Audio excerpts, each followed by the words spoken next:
اپنے ولیمے کی, اپنی تقریبات کی دعوتوں میں, تاکہ تمہارا کھانا اچھا کھانا تو بن جائے, تمہارا کھانا بہترین کھانا تو بن جائے, تمہارا کھانا اعزاز والا تو ہو جائے, کچھ تو غربا کو دعوت دے لو. لیکن ہماری تقریبات ہماری ذاتی معاملات کا حصہ بن جاتی ہیں. میں تو مذہبی تقریبات بھی دیکھتا ہوں, مذہبی تقریبات میں بھی ہماری پوزیشن کچھ اسی طرح کی ہے. میں اپنے بارے میں کئی دفعہ دوستوں کو کہہ چکا ہوں کہ دین کا خادم سمجھ کے دعوت دینا تو بڑی اچھی بات ہے, لیکن ہمیں برانڈ نہ بناؤ. ہمیں بہت جگہ بڑی اچھی طرح سمجھ آ جاتی ہے کہ بعض آدمی کا بات کرنے کا سٹائل کیا ہے, اور جو آدمی روز اتنی لمبی چوڑی تقریر کرتا ہے, اس کو جب آگے کوئی شخص بات سنانے کی کوشش کرتا ہے تو پتہ چلو اکثر چل جاتا ہے کہ کہاں سے بات کر رہا ہے. چلے جواب نہ دینا کئی دفعہ اخلاقی طور پر درست نہیں ہوتا. دینی تقریبات کو کوئی ضروری ہے کہ 600 آدمی 400 آدمی بیٹھے گا تو پھر ہماری محفل ہوگی؟ کوئی ضروری ہے؟ اس لیے تو غریب آدمی نے جلسے کو ہاتھ ڈالنا چھوڑ دیا, جلسہ مہنگا ہی بڑھا. غریب آدمی نہیں یہ کام کرتا, وہ کیسے محفل کرے گا؟ وہ تو آپ ساؤنڈ والے کے پاس جائیں تو کہتا ہے دور بدل گیا ہے, اب کہاں 1500 میں ساؤنڈ لگتا ہے. وہ تو چونکہ ہم نے ہر چیز کو برانڈ بنا دیا, کمرشل کر دیا, ماحول اور طرح کا بنا دیا.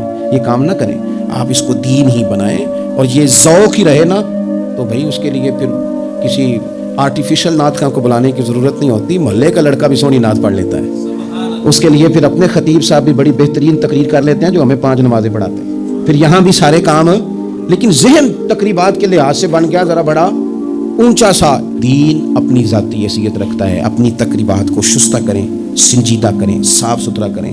جتنی بھی قباحتیں ہیں, اخلاقی ہیں, مالی ہیں, ان کو دور کریں. ہم مسلمان ہیں, مسلمان بڑا سنجیدہ سا ہوتا ہے, سونا سا ہوتا ہے, اس کے رویے بڑے میٹھے ہوتے ہیں, اس کے آنے جانے کے معاملات میں شائستگی ہوتی ہے. اسے دیکھ کے پتہ چلتا ہے کہ یہ رسول اللہ کا ماننے والا ہے, یہ نبی کریم علیہ الصلوۃ والسلام کا تربیت یافتہ امت ہے. اللہ تعالیٰ سمجھ عطا فرمائے. آخر دعوانا